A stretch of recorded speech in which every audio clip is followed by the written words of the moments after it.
हाँ तो नमस्कार भाइयों, स्वागत है आपका एक बार फिर से आपके अपने यूट्यूब चैनल स्टडी पॉइंट पर। दोस्तों, आज की क्लास में हम बात करने वाले हैं क्लास 12th एग्रीकल्चर के चैप्टर नंबर 10 जिसका नाम है फलोत्पादन। फलोत्पादन में सबसे पहले हम बात करें आम यानी मैंगो के बारे में। सबसे पहले हम आज की क्लास में बात करेंगे।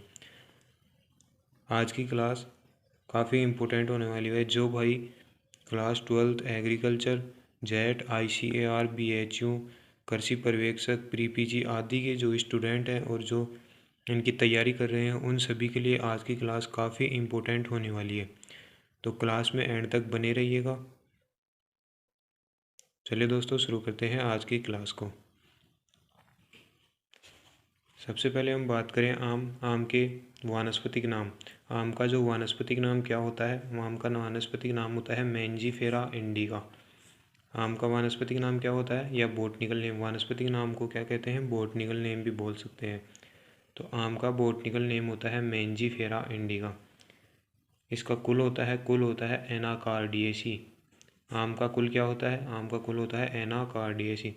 बात करें आम के गुणसूत्र संख्या की, तो गुणसूत्र संख्या होती है 2n बराबर 4x बराबर 40।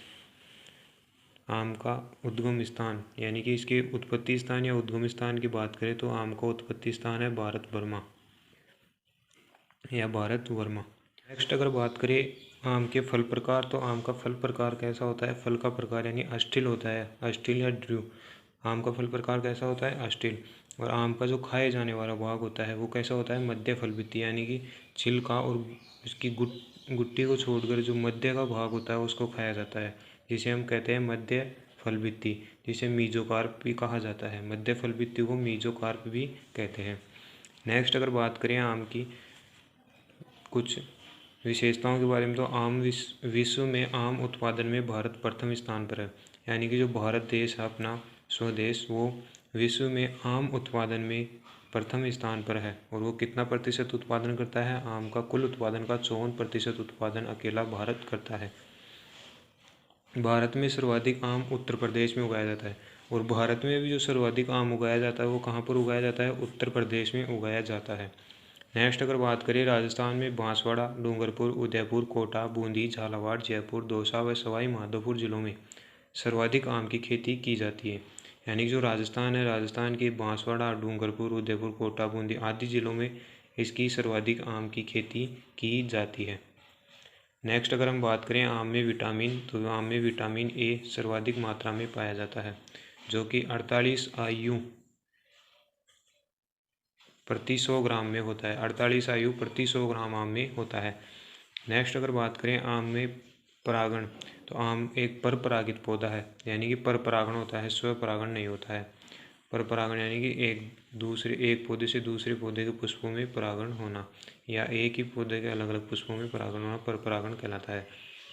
आम पर परागित पौधा है, इसमें परागण घरेलू मक्खी द्वारा होता है। और परागण किसके द्वारा होता है? जो घरेलू मक्खी होती है उसके द्वारा आम में पर परागण होता है।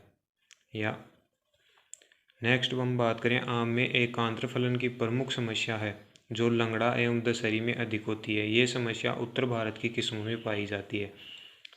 एकांत्र फलन, अब आपको बता दूं एकांत्र फलन क्या होता है।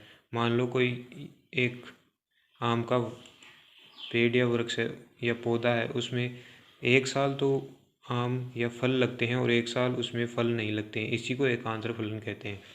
यानी कि एक साल आम में फल आना और दूसरे साल उसमें नहीं आना और तीसरे साल पुनः उसमें फल आना एकांतर फलन कहलाता है। और ये समस्या सर्वाधिक लंगड़ा व दशहरी में अधिक होती है। यानी कि आम की जो किस्में हैं लंगड़ा एवं दशहरी, इनमें अधिक होती है और यह उत्तर भारत की किस्मों में अधिक पाई जाती है। नेक्स्ट अगर हम बात करें आम में एकांतर फलन को रोकने की, तो एकांतर फलन को रोकने के लिए कल्टार एट 5 से 10 ग्राम प्रति प्लांट हार्मोन से नियंत्रित करते हैं। यानी कि एकांतर फलन को रोकने के लिए कल्टार का उपयोग करते हैं। वो 5 से 10 ग्राम प्रति पौधे में इस हार्मोन का प्रयोग करते हैं, जिससे इसको नियंत्रित किया जा सकता है और प्रतिवर्ष फलन लिया जा सकता है। नेक्स्ट हम बात करते हैं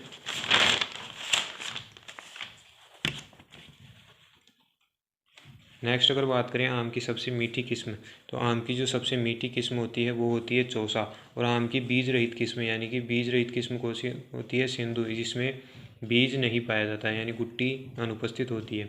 और आम की जो अल्फांजो किस्म है वो मुख्य महाराष्ट्र में उगाई जाती है। आम की अल्फांजो किस्म कहाँ उगाई जाती है? यह मुख्यतः महाराष्ट्र में उगाई जाती है। नेक्स्ट अगर हम बात करें आम की फसल के लिए जलवायु एवं भूमि के बारे में, तो आम की फसल के लिए मुख्यतः उष्ण जलवायु का पौधा है। आम कैसा है? आम मुख्यतः उष्ण जलवायु का पौधा है तथा आम का फल अस्थिल प्रकार का होता है। ये मैंने आपको पहले बता दिया था कि आम का फल प्रकार कैसा होता है? अस्थिल। आगे हम बात करें आम के लिए तापमान की, तो इसके लिए उपयुक्त तापमान होता है 24 से 27 डिग्री सेंटीग्रेड तापमान। आम की फसल के लिए 24 से 27 डिग्री सेंटीग्रेड तापमान उपयुक्त रहता है। नेक्स्ट हम बात करें आम के लिए मृदा, आम की फसल के लिए मृदा की, तो आम की खेती के लिए अच्छे जल निकास वाली दोमट मृदा उपयुक्त होती है।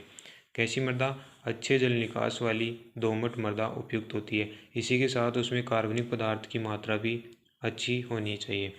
नेक्स्ट हम बात करें आम की फसल के लिए उन्नत किस्मों के बारे में, तो सबसे पहले हम बात करते हैं अगेती किस्में। अगेती किस्में कौन सी हैं? बॉम्बे ग्रीन, जिसको हम सरौली भी कह सकते हैं, बॉम्बे ग्रीन जिसे सिरौली भी कहते हैं, और दूसरी है केसर।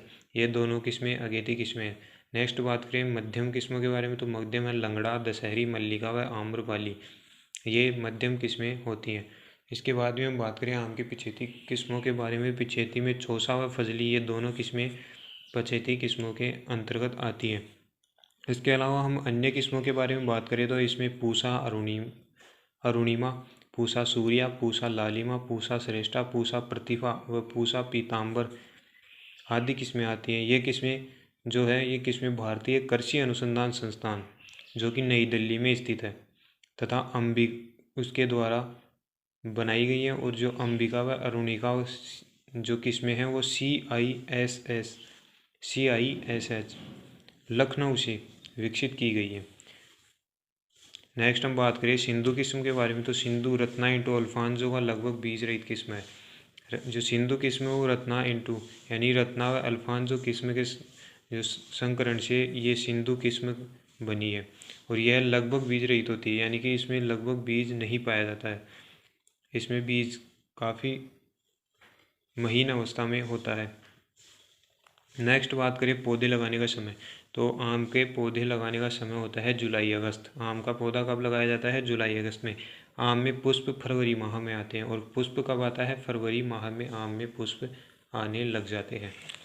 नेक्स्ट अगर इसमें बात करें अपन दूरी यानी आम को फसल के लिए आम बोने के लिए कितनी दूरी आवश्यक होती है, आम की दूरी के बारे में बात करें तो इसके लिए 10 × 10 मीटर स्क्वायर है। आम्रपाली किस्म में जो आम की जो आम्रपाली किस्म है उसके लिए 2.5 × 2.5 मीटर की दूरी रखते हैं, जिसमें हमें आम्रपाली किस्म में 1600 पौधे प्रति हेक्टेयर रखते हैं यानी कि प्रति हेक्टेयर में 1600 पौधे लगने चाहिए।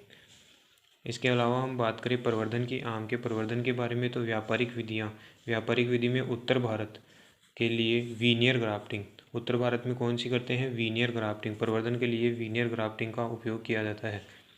नई व आर्थिक विधियों में अपन बात करें तो इसमें एपिकोटाइल स्टोन ग्राफ्टिंग के द्वारा विकसित हुई है, जो महाराष्ट्र व गुजरात में अपनाई जाती है। यह विधि कहाँ पर अपनाई जाती है? महाराष्ट्र व गुजरात में अपनाई जाती है। इनके अलावा जो आम में दक्षिणी भारत में इनार्चिंग विधि से भी प्रवर्धन किया जाता है। कौन सी विधि से? इनार्चिंग विधि से भी इनके अलावा जो दक्षिणी भारत है उसमें प्रवर्धन किया जाता है। नेक्स्ट बात करें आम के प्रमुख कीटों के बारे में, तो आम का जो प्रमुख कीट है उनमें पहला आता है आम का फुदगा। यह आम का प्रमुख कीट है।